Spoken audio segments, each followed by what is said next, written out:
yung isinusupply ng Diyos, yung mga bagay na dapat nating maintindihan, na ako mismo nagugulat din ako Dahil pagka po umalis ako sa upuan na to at nakikisalamuha akong normal, parang normal lang, wala akong parang pagka matay ko man, mag-isip ako na mag-isip. Pang naisip ko, parang ang hirap mag-isip.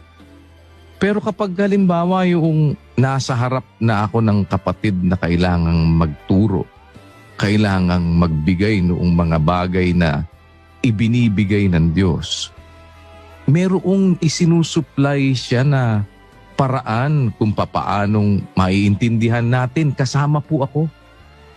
Kaya nga minsan sabi ng kapatid na Rodel ngayon ko lang po naintindihan yun ng ganun. Sabi niya ganyan. Di ba?